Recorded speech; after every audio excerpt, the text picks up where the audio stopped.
Yeah. Well, everything's working with there, but hold on. Let's see. John, you're not streaming at all, and it's we're also. I can do it if you want, so everybody can hear me. The problem's your end.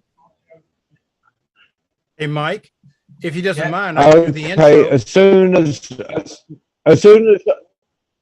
soon as Ali gets it up and streaming live on Facebook, we'll start, and I'll pass over to Bubba C. And Bubba C will intro, and then you'll go. Right. And so it's live streaming. See if Ali will put where's chat. It's not yet. Oh, is it? Okay, right. Do you want to? And I'll just say, I just want Ali. Can you make my co-host to let people in as well? Okay, Bubba C, do you want to intro? I'll intro on your behalf. All right. Ladies and gentlemen, boys and girls, and all those assembled, welcome once again to Story in the Round at WorldStorytellingCafe.com. Take it away, Mike. Thank you very much, Bubba. So here I am in conjunction with this, the World Storytelling Cafe plus the Get a Word in Edgeways Festival, which is in Shropshire in the second weekend in July. And we sit here and we do a bi-monthly or 2-weekly storytelling round together. So welcome everybody from wherever you are. And here we all go again. So I'm going to have my colleague Kath, who's got a very big title to do with the Get a Word in Edgeways Festival nowadays, because she's the artistic director. Ooh, right. Okay, so now you know some great and good people. Okay, because I'm privileged to know she even talks to me sometimes. I'm really pleased to know I am, right? She goes, how much money have we got and what have you done now? Is what she normally does. That is true. That is very true, yes. Okay, so I'm going to ask her to go first. I'm going to ask Janet Crouch. Janet, will you go second? Okay, and Bubba, I want you to go third. I'm going to just take it from there. I'm here until everybody's told a story, you want to tell a story. It's just a little social storytelling round. Thanks, Valley. And away we go. I'm going to hand you over to Kath, and I'm going to nip out and get a bottle of beer. Okay, Kath. Thank you, Mike. Hello, everybody.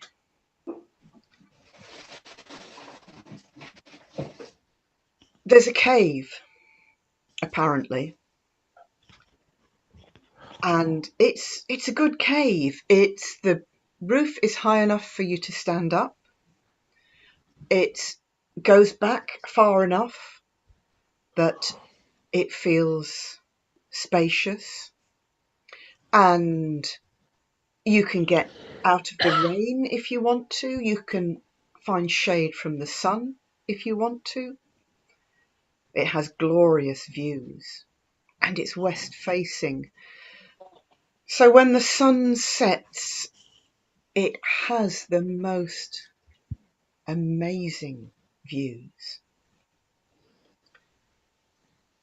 In the mouth of the cave, there's an old woman. I mean, I'm telling you all of this as if it was true, and I'm sure it is. But something else I ought to tell you about the cave is that it's impossible to find. So this is impossible to verify. But nevertheless, it's true.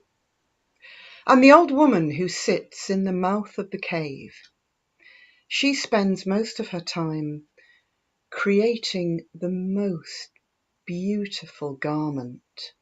She takes lustrous threads and just using her fingers, she weaves the threads together to make this garment. Sometimes she twists the threads in a certain way so the surface pattern of the weave has designs on it. It has diamonds and circles and strange figures on it. Sometimes she twists the thread so that pattern of the weave. I'm getting feedback from somewhere. Does anybody need to mute, I wonder? Sometimes she twists the threads in such a way that she creates panels of beautiful, intricate lace. Sometimes she takes little, delicate, coloured stones. Each stone has a hole in it, and she'll pass the lustrous thread through the stone so that the surface of this garment is even more decorative. Sometimes, though, the old woman puts down the garment and she turns and she goes to the back of the cave. And at the back of the cave there is a large, well, huge actually, cauldron.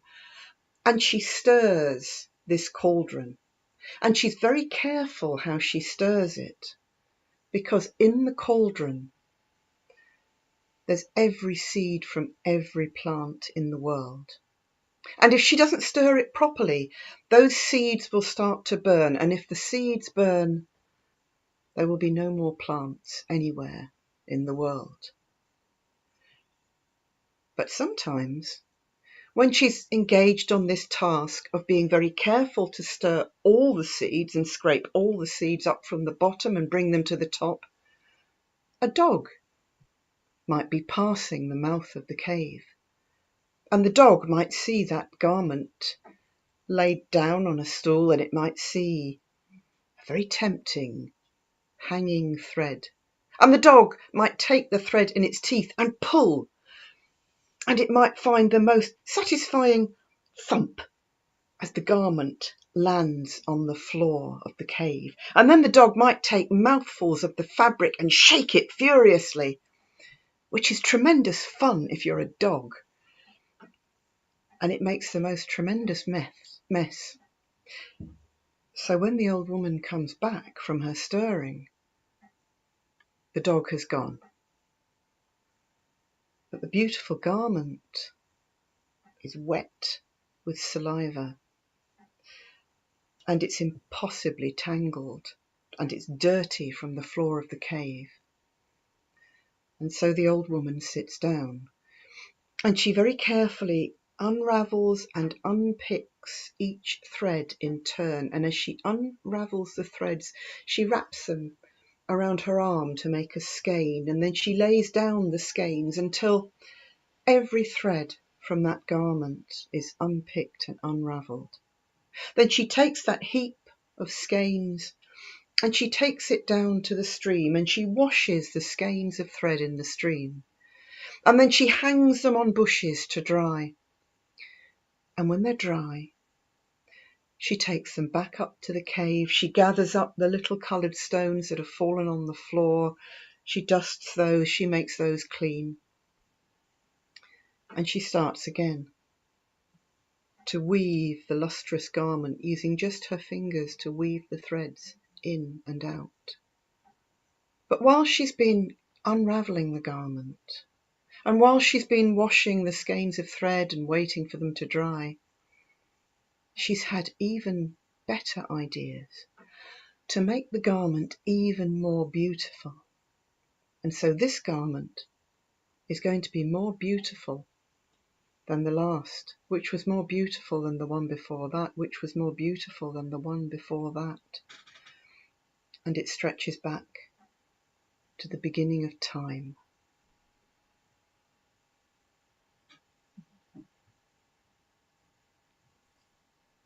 Well, thank you, Kath. That's Thank a you. lovely story to get us started, and that was great. Thank you very much. Right, so we're going to go to Janet next, and from Janet we're going to Baba, and Baba we're going to Susan in South Africa. I got your message, Susan. Okay. Can I just check? Is my sound any better? A little bit, yes. Don't worry. Okay. Thanks, Janet. Kath. That's quite mysterious, that. Enjoyed that. It's March, the month of March. And this is a story entitled March and the Shepherd. I've known it a long time, but I've never actually told it before. So here goes. The shepherd had many, many sheep. He maybe had more sheep than there were stars in the sky or grains of sand on the beach, or maybe even more sheep than the white hairs from the chins of the people I can see. Many, many sheep. And he cared for his sheep. They were important to him. But what was also important to him was that he prayed to the months of the year to care for his sheep. And every day he would kneel and he would pray. And towards the end of each month, he would thank the month appropriately. He would thank January. January had been and always was, because named after the god of Janus, could be facing one way, could be facing the other. It was a month of change. But this January had been calm, not too cold, not too wet, and the sheep had thrived. And in February, at the end of February, he prayed. He prayed because February is the month where we look forward to health and fertility. This is the month when he could be sure that his ewes were in lamb. And he prayed and he thanked February for this year being gracious. And then came March. Now March, named after the god of war, is as unpredictable as the god of war. Sometimes we have great storms, and I know there have been storms around. My fence blew down in the storm recently. But this particular March, the shepherd prayed every day, and it was quite a smooth march. Breezes, some wind, just a little, just enough, and just warm enough for the grass to grow, and for his rams, his ewes, and the lambs to come to feed upon and thrive. And he was feeling good. In fact, he felt that his prayers had been what had helped the months to produce these clement days. And he was pleased with himself. And he got to the last day of March. He didn't thank March. In fact, he was so pleased with himself, he stood in the field and he looked up and he said, "There you are, March, done it. Now, you don't have to think about me at all. I am not going to think about you. I'm not going to pray about you anymore. I'm done with you." March, hearing this, felt he's a little bit too soon. I've still got an afternoon and an evening and a night. And he nudged up against his brother April. Now, April is the month of opening, the month when the shepherd thought, it's spring, it's going to be wonderful. This is when the lambs will be born. But March nudged against April and said, "Can I borrow a couple of days from you, please?" Now, January sometimes borrows days from February, which is why February is a little bit short. And anybody who lives in Italy will know the story. Well, this one was March, borrowing from April. He would pay back, but he just needed 3 days. And in those 3 days, he created such havoc. He created such winds that his ewes were whirled. The shepherd's hands were reaching out for his sheep, but they were whirled away into fences, into walls, and soon gone. all his ewes gone. And that meant his lambs gone. Just the rams left. March had got something special for the rams. Those rams could stand their ground, but they couldn't stand against the disease that March blew in. They couldn't stand against the rain that March dropped upon them. They couldn't deal with the pneumonia and the rot in their feet. And by the end of the second day, the rams were lying dead on the ground. On the third day, the shepherd just sat and wept on his knees, weeping. And I would very much like this to have a happy ending, for I have been a shepherd. I have dealt with the difficulties of the weather and the diseases, but all I can say is, shepherd, you should not have been so disrespectful of nature and the months, and you should always say thank you for whatever nature gives you. Now the shepherd, he will just have to start again. Oh, Janet, thank you. I'm sat here in Shropshire and it's our lambing times just, well, some farmers lamb early now, but our main lambing time is now for the next 4 weeks. And this afternoon I was talking to a Nick, his name is Spinia, I can hear you. And I was talking to Nick, the farmer, and his wife Helen, and they're just about to go and lamb about 1,000. Hello, Despina. Hello. Yes, I like lambing. I think it's the best time of all, and I don't have to do it so much. Well, I don't have to do it at all now. But put your hand up. Let's have a look at your hand. How big's your hand? Let's have a look. Oh, you've got huge hands. I've got long arms and lots of fairy liquid. Okay, I know that. But the reason I am afraid of March is because I would lamb outside, and even in the Vale of Trent, you'll not want rain and wind when you're lambing. But no, absolutely, it's not the cold sometimes; it's the wet and the wind that does the gap. That's right. So, yeah, that's right. So if you're going to say thank you to March, just wait until you're well into April to do it. Well, there's a saying here. It says March comes in like a lion and out like a lamb. Yeah. We have that. Yeah, we have that. Okay. I'm a city guy. Is lambing when the lambs give birth, or is that when? Oh, okay. Yeah. The ewes give birth. Right, Janet. Right, Janet, yes. I'll answer is, Baba, it's when all the little sheepies have all their little babies. Okay. Because here, the only lambing we do is when politicians get caught and they're on the lamb. Right. Well, our politicians do that all the time, mate. I wouldn't worry about that. Anyways, over to you, Baba, and then from Baba to Susan. I find it very we're interesting. going to go Simona and then Despina. Okay, so the batting order is going to be Baba, Susan from South Africa, Simona from Italy, Despina from Greece. Yeah. Not today, Mike. Sorry, just listening. Not today. Have I had a note? Have you told me? Have I got a sick note? Yeah, it's in the chat. I'm going to miss you telling stories, Despina.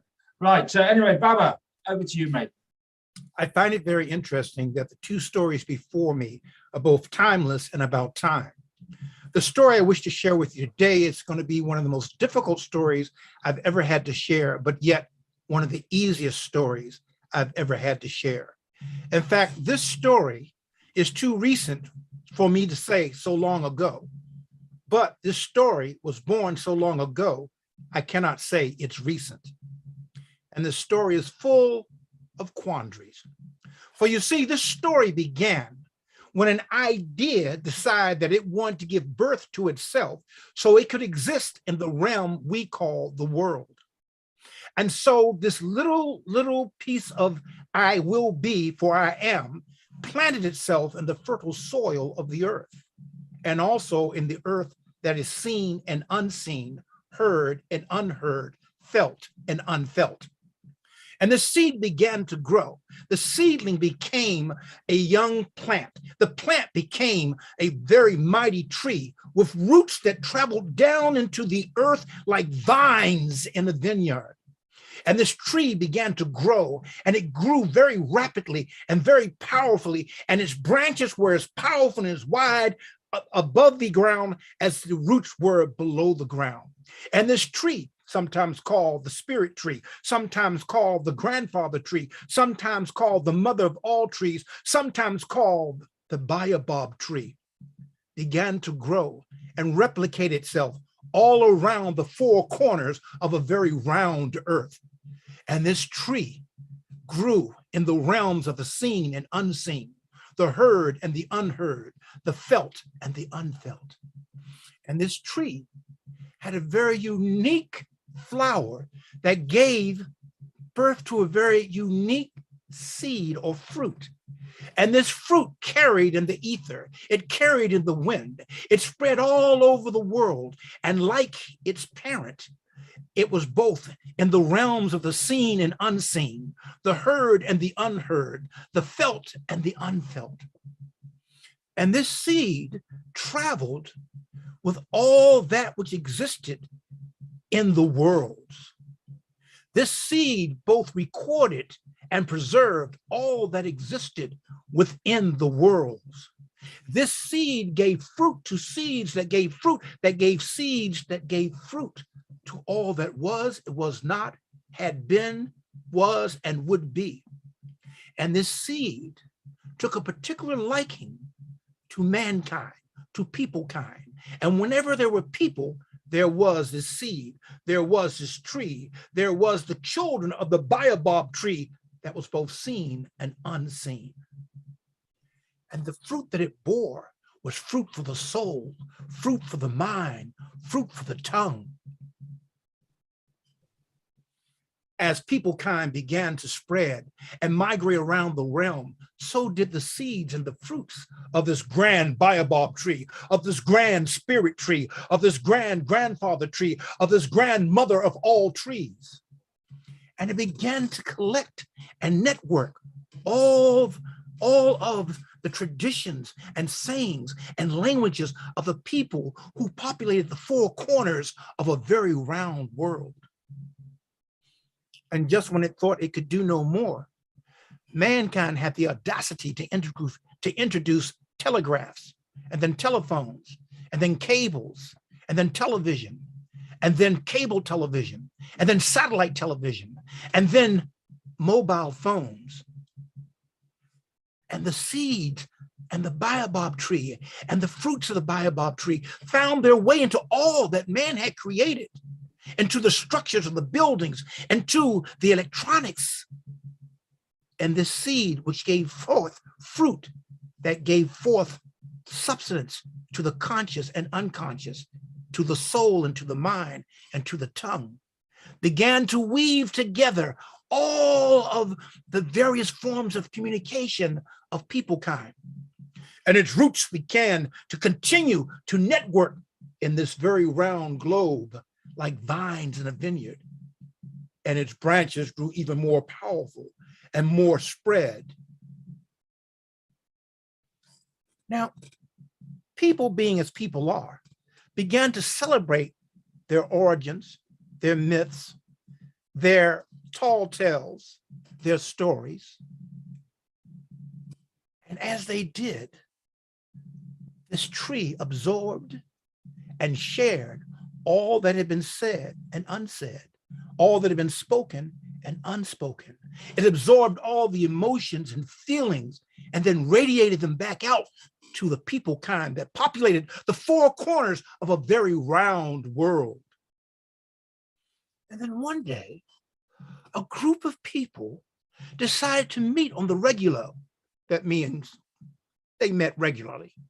And they began to share the fruits of their origins, the fruits of their stories, the fruits of their legends and tales.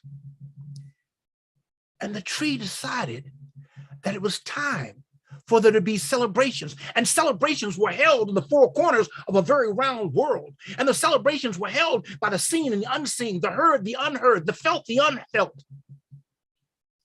Until at the core of one of these meetings, the baobab tree, the grandfather, the mother of all trees, the spirit tree, decided to give birth to a desire held by a core group of its favorite children. And so the seed, the tree, the branches, the roots shook, and a mighty wave enveloped the earth and coalesced and gave birth to a very special celebration, the likes of which it never seen before, and may be seen again, but on an amplified basis. And as the baobab tree took in a deep breath, for it was no ordinary tree, it blew, and the stories coalesced, and the tellers joined, and the tellers created.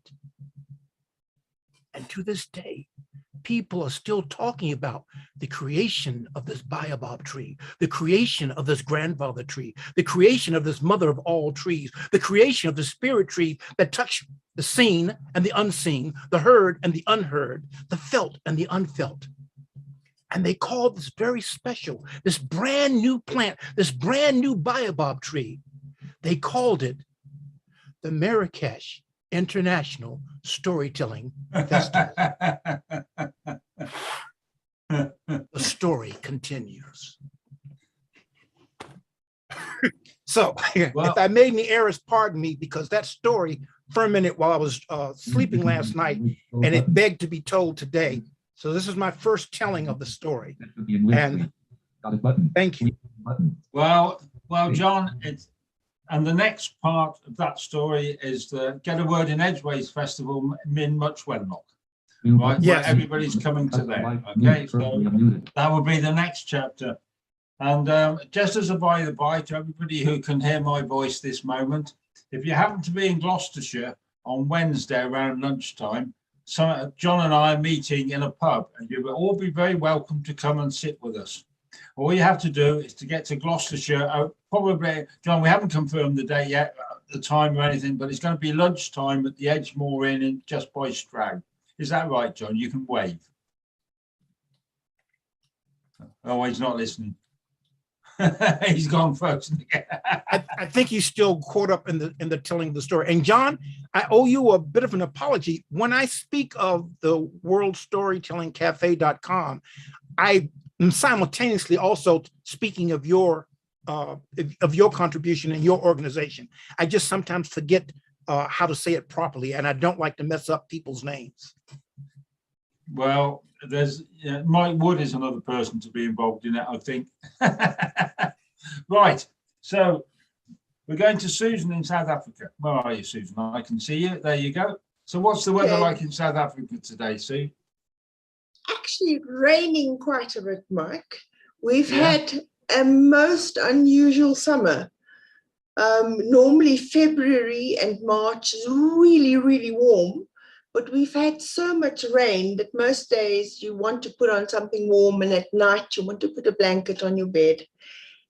So it's been, but today has been exceptional. It's been my mother's birthday. She turned 87 today.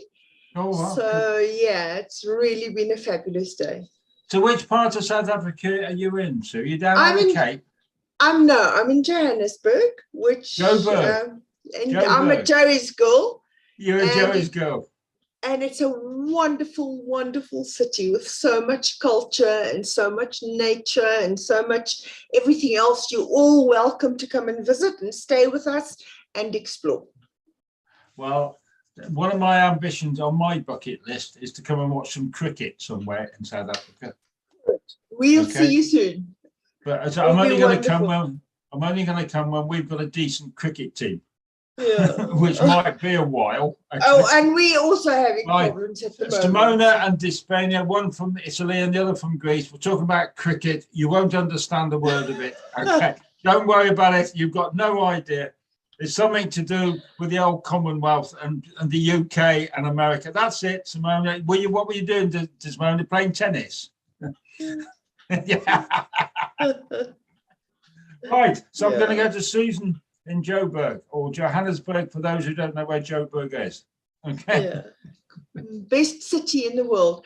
Everyone, we are most perturbed about what's happening in Europe. My son moved to England, to London in January, and all of a sudden Europe is so much closer to home. So I want to tell you a story from North Africa. I think the story is from Ethiopia. You know, I read it some time ago and it just stuck in my head. And I thought that now was a really, really good time to tell this story. So bear with me. There was once a young boy in a village, and he noticed that all the people around him were becoming sad and miserable and angry. And he couldn't understand why. So he walked off to the river nearby the village, and he sat down on a rock and he pondered and he said, what's happening to my people? What's happening to my village? Why is everybody so sad? Why is everybody so angry?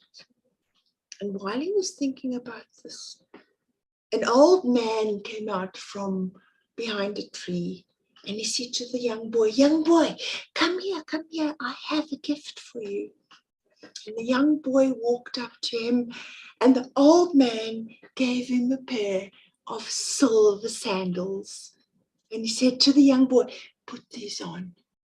And the young boy, being young at heart and curious, put the shoes on, and all of a sudden he started dancing, and he couldn't stop.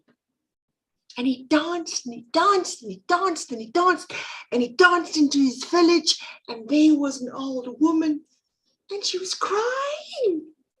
And he said to her, old woman, why are you crying? And she said, I am crying because look, there's my sunflower full of seeds, and I can't chew the seeds anymore.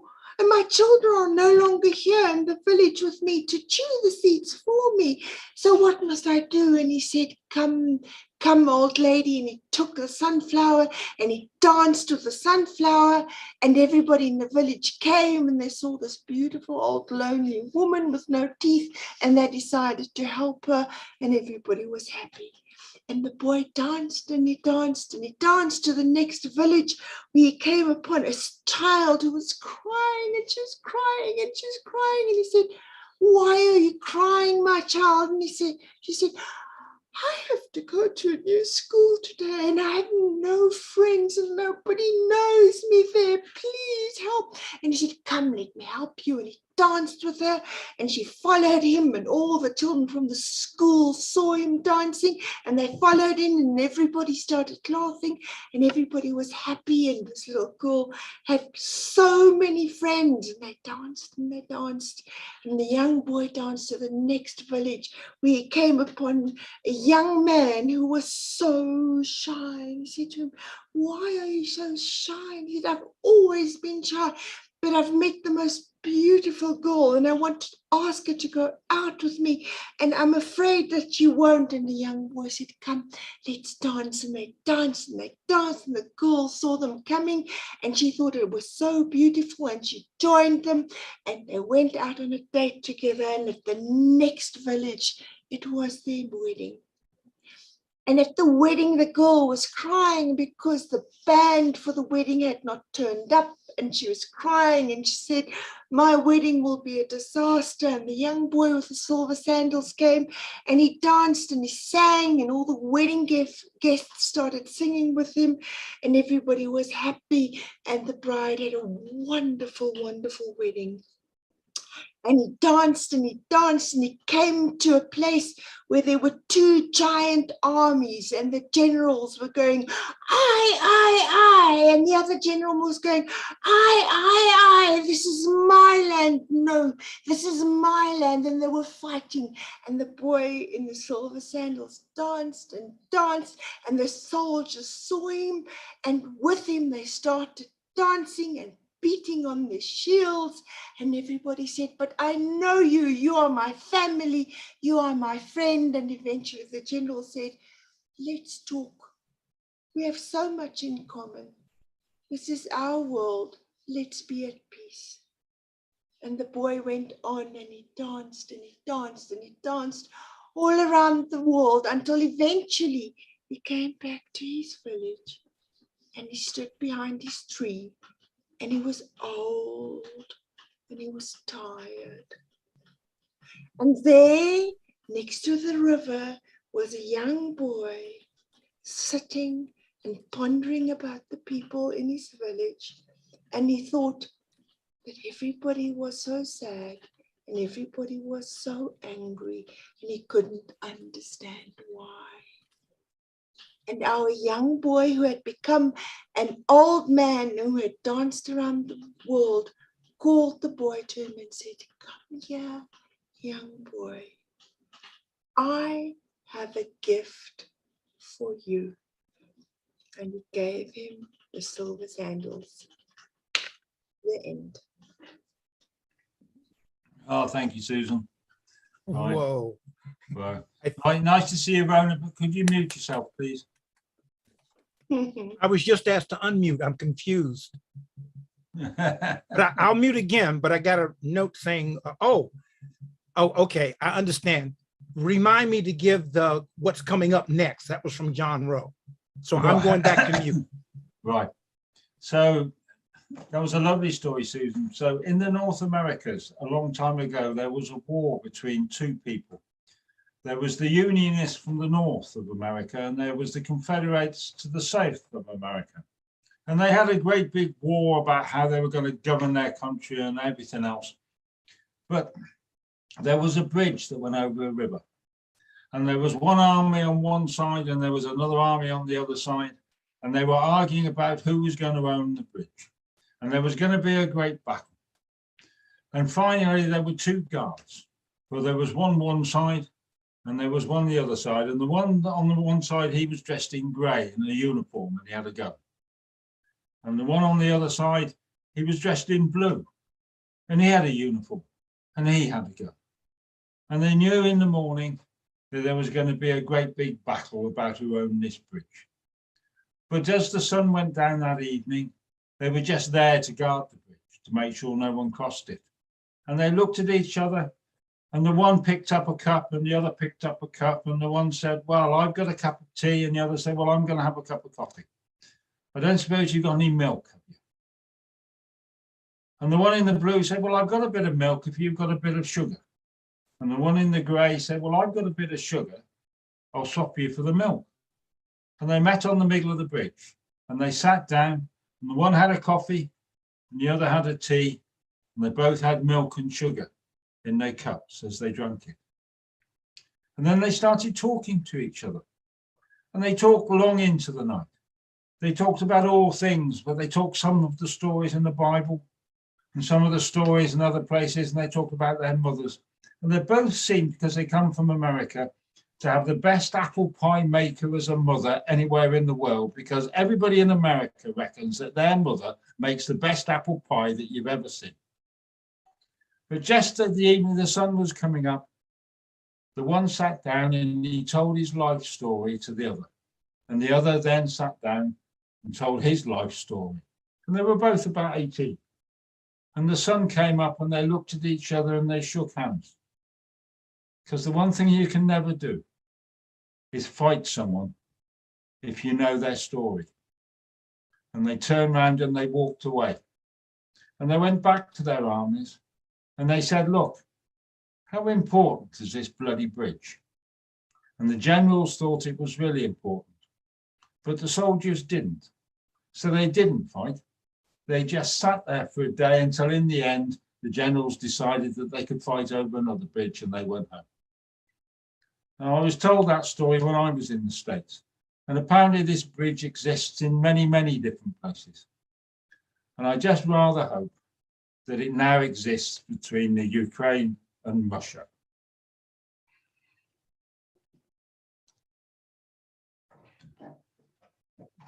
Right. So we're going to go to Simonia. Simona, who is from Italy. Hello. Hello. So there are a lot of deep stories today. I actually chose a rather funny story for this evening. I hope it's all right. It's one of my... I would love for you to tell a comedic story tonight. I think we could do with a bit of fun in the world. Okay. Perfect. It's one of my favorite stories. Maybe some of you have already heard me tell this story, but I just felt that I needed to tell this story because it's absolutely nice. So one day, Nasruddin decided to go to his best friend's house. And his best friend lived very, very far away from him. And to reach his house, Nasruddin had to cross a whole desert and a whole jungle. So he prepared his bag and he started crossing the desert. And he walked in the desert and it was very, very hot, but everything went well. And then he had just started walking in the jungle when suddenly he heard a noise coming from behind him. Nasruddin turned around and he saw that a tiger was following him. Oh, this is not good, thought Nasruddin. Well, I've always wanted to start jogging to keep fit. I think this is the right moment. I'll start jogging right now. And so Nasruddin started jogging.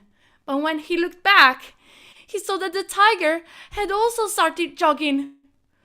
Oh, this is not good, thought Nasruddin. Well, I think I'll start running a little bit faster. And so Nasruddin started running a little bit faster. But when he looked back, he saw that the tiger had also started running a little bit faster. Oh, this is not good, thought Nasruddin. Well, I think I'll start running as fast as I can. And so Nasruddin started running as fast as he could. But when he looked back, he saw that the tiger had also started running as fast as she could. And so Nasruddin ran and looked back and ran and looked back and ran and looked back. And he was running and looking back, and he didn't see that he had come to the edge of a cliff. And Nasruddin fell down, but he was able to grab the branch of a tree sprouting out from the cliff.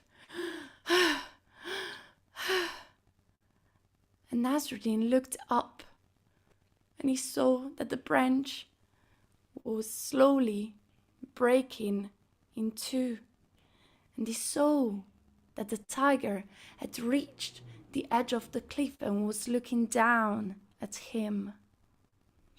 And then Nasruddin looked down and he saw two things. The first thing was that the cliff was not high enough for him to fall down and hurt himself. But the second thing was that down, looking up at him and waiting for him to fall, was a second tiger.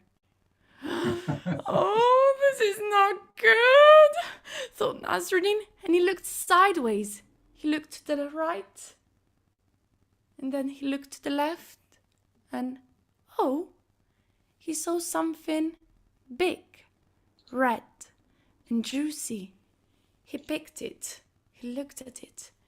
It was a strawberry. I love strawberries. And he ate the strawberry, and it was the best strawberry he had ever tasted. Well, at least I'll die happy. And the branch snapped in two, and Nasruddin fell to the ground.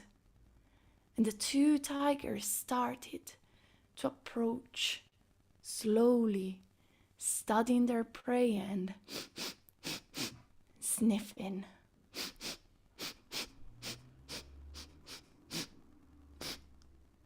And they ran away. Nasruddin looked around him, but what happened? Why did they run away? And then he remembered what the tigers were doing. They were sniffing. And so Nasruddin started sniffing. Oh no! All that understand why they didn't want to eat me after all.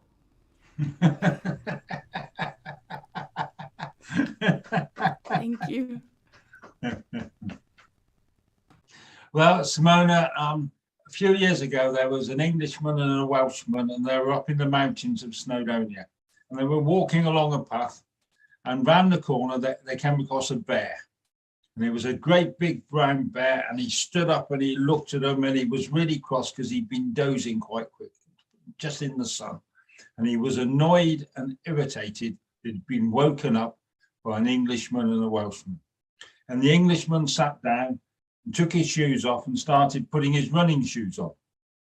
And the Welshman turned to him and said, "You can't outrun the bear."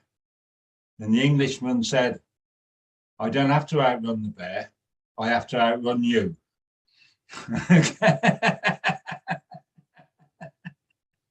Right, we're going to Keith. Thanks for that. Right, okay. Now, once there was a king, as there often is, and he thought it'd be a good idea if he could ride on his horse under a triumphal arch. But the trouble was that his city didn't have a triumphal arch. And so he organised that one be built. He employed the architects and the masons and everybody else to be able to build this arch. And the arch was built. Great big arch in the middle of the city. And so he got on his big black stallion and an ermine collar and a long black coat. And he had a golden crown on his head. And he was riding through the city towards the triumphal arch. And all the people there said, "Oh, oh, God save the king," and they were all cheering. And he got to the arch. But unfortunately, the arch was built a little bit too low. And the king, he hit his head on the arch, his crown fell off and he fell on the ground. And he was very angry. This arch has been built too low.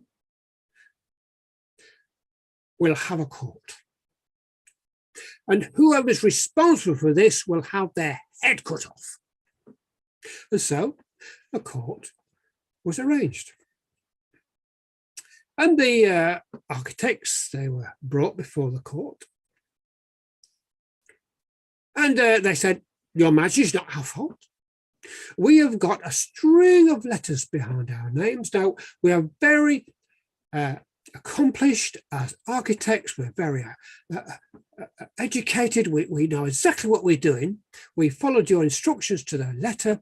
No, it must be the fault of the masons." And so the masons were brought to the court. "It's not our fault," said the masons. "No, we only had so much stone. No. We built it according to the instructions we give. No, it wasn't our fault. It must be the fault of the carpenters that built the scaffolding." And so the carpenters were brought to the court. "No, Mayor, no, it wasn't our fault. No, it wasn't our fault. We had so much wood, we followed the instructions as we were told. It must be the fault of the horse whose head was too big." And so the horse was brought to the court. And the horse said, "It's not my fault. I'm only a horse. I know what the problem is. It's that the king's head is too big."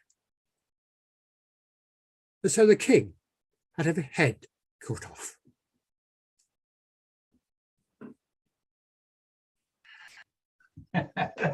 Thank you, Keith.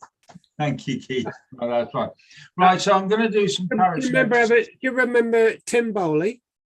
I do remember Tim Bowley, yes. Yeah, he told that story. That's where I got it from.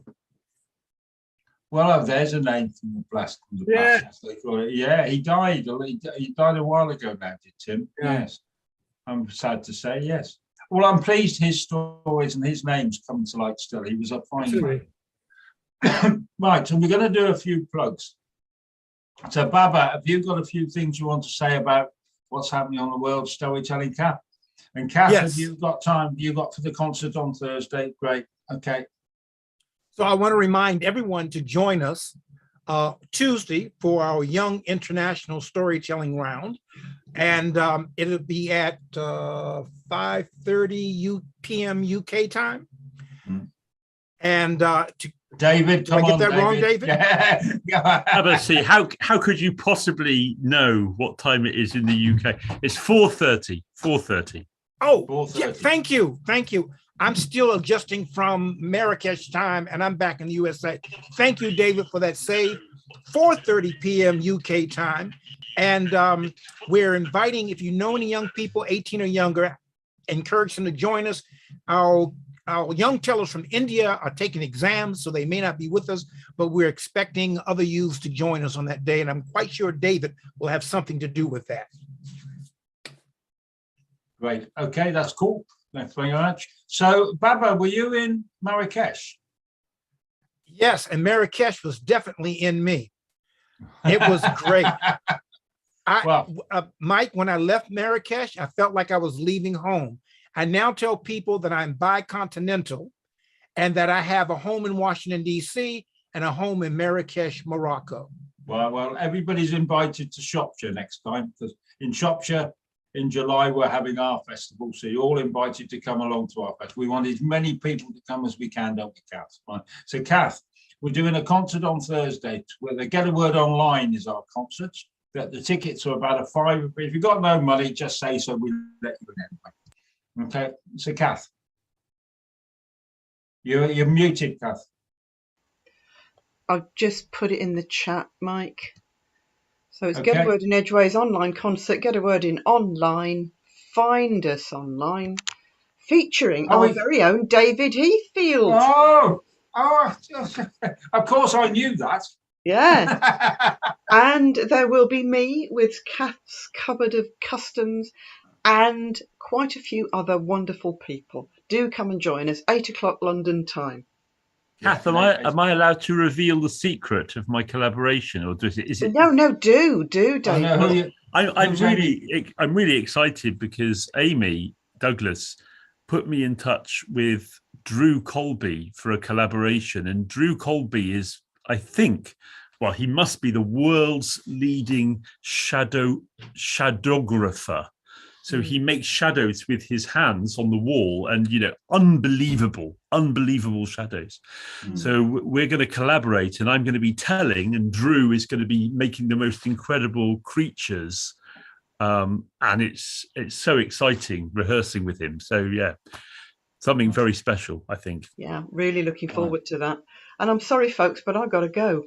So no, absolutely. You be away, Kath. Your servant is waiting for you. Yeah, the kitchen maid is waiting. Yes, Simona, we'd love to see you. Do come to the summer festival. Oh, absolutely. Come to the summer festivals, and we'd love to see you there. We'll find some work for you to do. Okay. Okay, one way or another. Okay. Right. Give this poor woman a break. She works so hard. Who, Kath or Simona? I was talking about Simona, and I really know how hard Simona works. Right, well, if we give her some work to do, we'll probably find a way of giving her a free ticket. Right, now then, who have I got around the patch who hasn't heard that? Right, Valentina Fergus from Ontario. Are you telling stories tonight, or are you listening?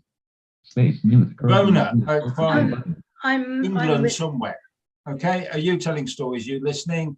David, it's the same question, and John Rowe, if he's around. Nell Phoenix from London, if you're wanting to tell a story, you're very welcome to. So we'll start with you, Valentina.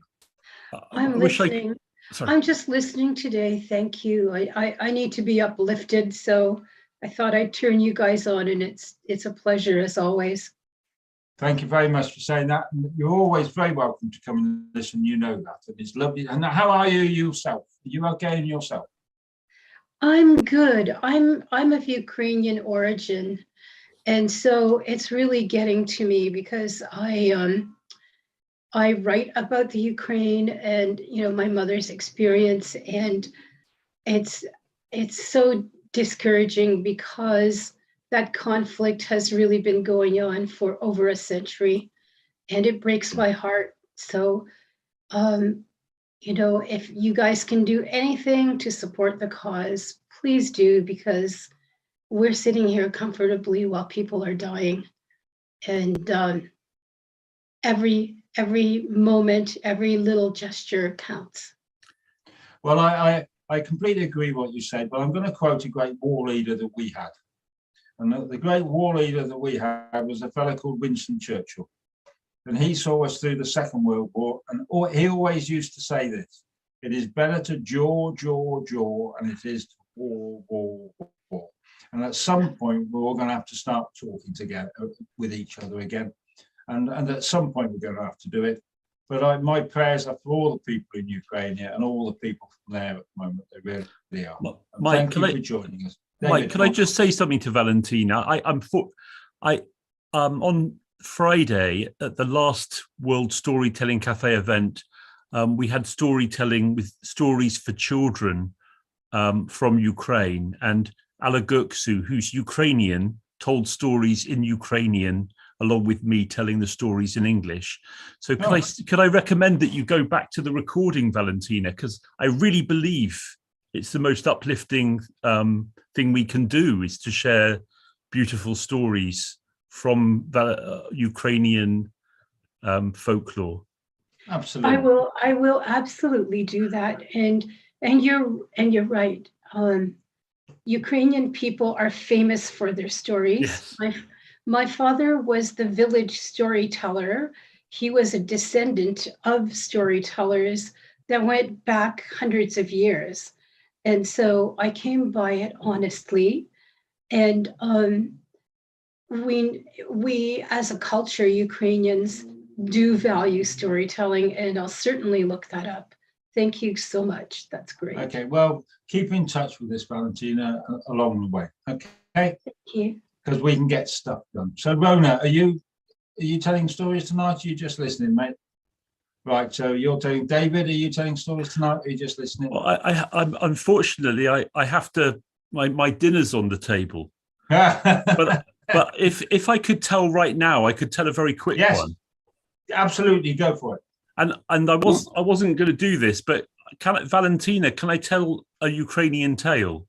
And I'll tell a tale that I told the other day, but it's kind of conditional upon everybody joining in. Okay. Okay. Okay. You'll know this, Valentina. Let's imagine that we're 4 years old. Let's imagine we're 4 years old. Billy. Long ago, there was an old man and an old woman who lived on the top of a hill in a little house. And all they had, well, they had nothing. And the husband said to his wife, "Wife, make a kolobok, a nice round crusty kolobok, a loaf." "Husband, I can't. We haven't got any flour left." "Wife, if you sweep out the flour box and scrape out the bin, you'll get enough flour to make a little dough, and then you can put the dough in the hot oven and bake it, and then put the hot kolobok onto the windowsill to cool." So she did. She swept out the flour box and scraped out the bin, made a little dough, put it in the oven. Soon it was baked. Then she set it on the windowsill to cool. Now, if you were that kolobok, would you stay around to be eaten? That kolobok rolled along the windowsill and dropped down onto the top of the hill. And that kolobok rolled and rolled and rolled. Come on, everybody. It rolled and rolled and rolled down the hill until it came to the rabbit. And the rabbit said, "Ooh, a nice crusty kolobok. I'm going to eat you up." "Oh, no," said the kolobok. I will sing. And this is the Collarbox song, and you can sing it with me. I was swept from the flower box, scraped from the bin, baked in the oven and cooled on the sill. I rolled away from Grandpa, I rolled away from Grandma, I'll roll away from you this minute I will. And Collarbox rolled down the hill and past that rabbit. Too fast. Down the hill came Collarbox until it reached Fox. No, I got that wrong. Wolf, hairy wolf. Hairy wolf. And hairy wolf said, oh, nice crusty Collarbox, I'm going to eat you up. No, I'll sing you a song, said Collarbox. Now, let me see your hands. I was swept from the flower box, scraped from the bin, baked in the oven and cooled on the sill. I rolled away from Grandpa, I rolled away from Grandma, I rolled away from Rabbit, and I roll away from you this minute I will. And Collarbox rolled on down the hill until Collarbox came to the big hairy fat bear. Oh, crusty Collarbox, I'm going to eat you up. Oh no, said Collarbox, I'll sing you a song. Oh. Let's get a bit faster. I was swept from the flower box, scraped from the bin, baked in the oven and cooled on the sill. I rolled away from Grandpa, I rolled away from Grandma, I rolled away from Rabbit, I rolled away from Wolf, and I roll away from you this minute I will. And Collarbox rolled and rolled past the big hairy bear, down to the bottom of the hill, and there sitting was Sister Fox. And she said, oh, Collarbox, lovely pretty Collarbox, will you sing me a song? Oh, that's not what the others said Collarbox. You must have such a pretty voice. Sing. So Collarbox sang. I was swept from the flower box, scraped from the bin, baked in the oven and cooled on the sill. I rolled away from Grandpa, I rolled away from Grandma, I rolled away from Rabbit, I rolled away from Wolf, I rolled away from Bear, and I'll roll away from you this minute I know, said Sister Fox. No, don't roll away. What a lovely song, but I wish I could hear better. I'm a little deaf, you see. Come a little closer and sit on my nose. So Collarbox rolled up Fox's tail, along Sister Fox's back, up onto Sister Fox's head and down onto Sister Fox's nose, and began to sing again. After all, she appreciated the song. I was swept from the flower box, scraped from the bin, baked in the oven and cooled on the sill. I rolled away from Grandpa, I rolled away from Grandma, I rolled away from Rabbit, I rolled away from Wolf, I rolled away from Bear, and I rolled away from you this minute. Away, said Sister Fox. I can still only just hear. I would hear so much better if you would only sit on my tongue. And Collarbox dropped onto Sister Fox's tongue and got ready to sing because, Collarbox was feeling really appreciated. And it goes like this. I was swept from the flower box, scraped from that. Well, Sister Fox swallowed Collarbox, and that was the end of Collarbox. And as Alla Gurksu said when she told us that story on Friday, she said, thank you for the beautiful child in each and every one of us that joined in with the story. This is for you, Valentina. This is for you. And for everyone. Thank you, David. What are you having for tea? What are you having for tea? I can't smell it from here. I think it's the same as yesterday. Well, I'll tell you what, because John Rowe had chicken. I know that. Okay. Right. So we're going to go to Rona. And then from Rona, we're going to go to John Rowe, if he's going to tell us a short one and his connections up to it. Now, I see there's a few people coming a bit later on. So we've got Baden Prince. Hello, Baden. Nice to see you there. And now, are you doing something tonight, Baden, or are you just listening? He's just listening. Right. Now I can see you, but I can't see you, if you know what I mean, because you've got your video off. That's fine. So I'm going to go to Rona. And Rona, over to you, mate, and then to John Rowe, and we'll see where we are from there. Thank you, Mike.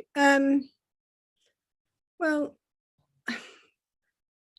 I think I'm going to change my mind about the story I was going to tell. I think I'll do something that's a little bit lighthearted, because, you know, it's just so sad what's going on at the moment. I can't can't bear to think about it. And Valentina, I don't know how you're, bearing up, but God bless you, my love, and yours too.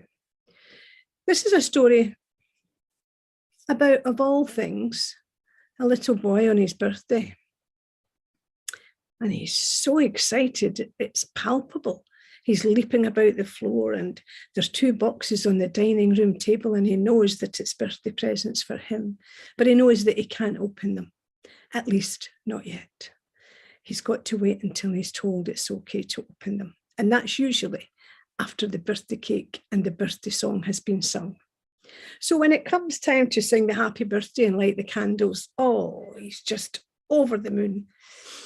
There's 2 boxes. One's very small, so he knows that what he's asked for is not in there. And the other one is shaped like a shoebox. Oh no, please don't let it be new sneakers. I don't want new sneakers. I know what I want, and I don't think they're in that box. But lo and behold, when he opened the box, there they were, 24 bright, shiny tin soldiers, the kind for just playing with, in their beautiful red and blue uniforms, 24 of them. And he took them out one at a time. They were only little. And as he took them out, he was counting them. And when he came to number 11, he said, oh no, because this little soldier only had one leg. Whoever had made these soldiers and whatever tin they had used had obviously run out of material, because otherwise he was absolutely perfect. And he had been painted just like all of his fellow soldiers. Oh, he became the favourite instantly. And the little boy placed him on the dining room table along with all the others.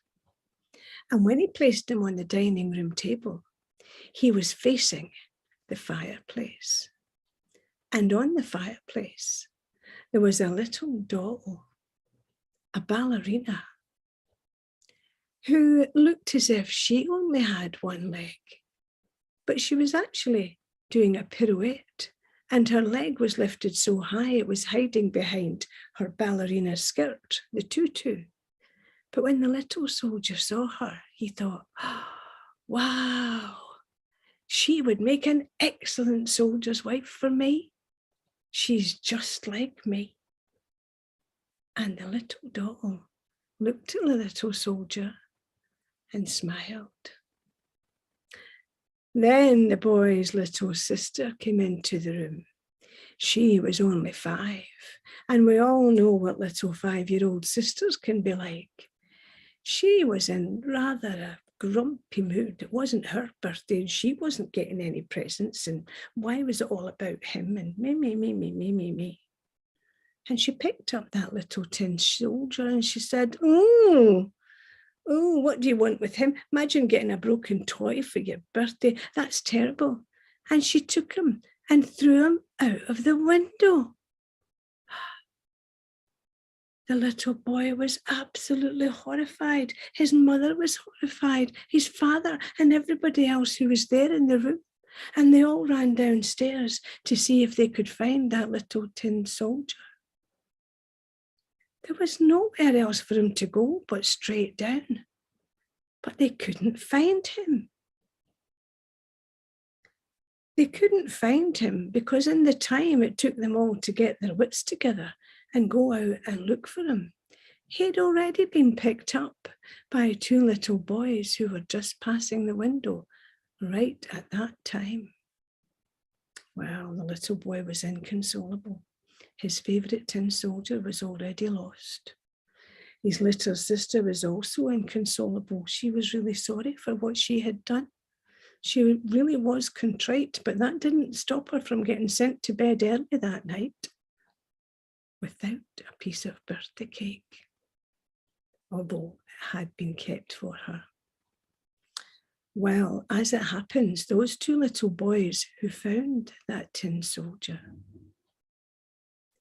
as they were walking along, it had been raining quite heavily, and the gutter was overflowing and the water was streaming down. And the one said to the other, why don't we make a little boat for him, a little paper boat? So they did. They made a little boat out of paper, and they sat the little soldier in it, and they put him on that stream and watched as he sailed away. And as the water was gathering speed, it was getting closer to a real drain, a deep drain. And as the little soldier saw that coming up ahead of him, he thought, oh no, oh no, I'm going down the drain. And he did. He dropped down into that drain, and he was separated from the boat, and they were both washed further on down the drain to where it joined the main drain, and he was washed right out to sea. Oh dear, that little tin soldier, what an end. 2 weeks later, back at the house, the cook was preparing dinner for the family, and a huge cod had been bought at the market, and the cook was ready to prepare it for cooking. And when she sliced it open, she found a little tin soldier. Wow, this can't be. Surely not. But it was. This little soldier only had one leg. It couldn't have been any other. She was so excited, she washed him in hot soapy water and dried him and took him up to the little boy. And when he saw it, he was overjoyed. And his little sister was overjoyed.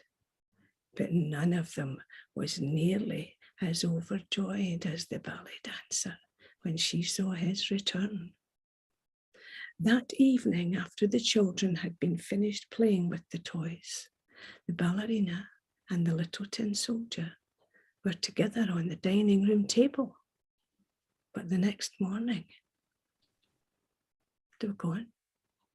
There was no sign of them. The house was turned upside down. Well, folks, you and I know that magic in stories really does happen. We don't actually know where they went, but wherever they went, they're living happily ever after.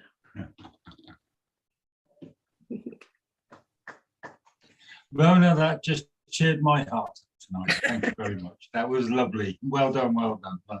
And something else that always cheers my heart up is Dalmatian dog. And I can see a Dalmatian dog, or where's the other 99, John? And something else that always cheers my heart up is Dalmatian dog. Oh, I can hear myself. That link's not going to work, John. Have you got? I can see you twice on my. Have you got the other one to look into? Oh, here we go. I can see you twice. Okay. Can you hear me? I can. Can you hear me? Yes. Yeah. I can hear my own voice. Right. Can you hear me? Okay. Yes. Put it on mute. Mute that. Mute that one. Okay. Right. I'll do. If I can get this dog off me, Dog. I'll do a quick story. So I heard this one on Tuesday from a wonderful Palestinian girl called Hala. And I just thought it was such a fantastic short story because Mohammed was running for a train and he just caught it. He leapt on it, but one of his shoes fell off. And to everyone's surprise, he took off his other shoe and threw it next to the one that was sitting on the platform. And people said, "You're crazy. What'd you do that for?" He said, "Well, that one sitting on my one foot was useless to me. And the one sitting by itself on the platform was useless to whoever found it. But by throwing the other one off next to the one on the platform, whoever finds those shoes are going to have a very useful pair of shoes.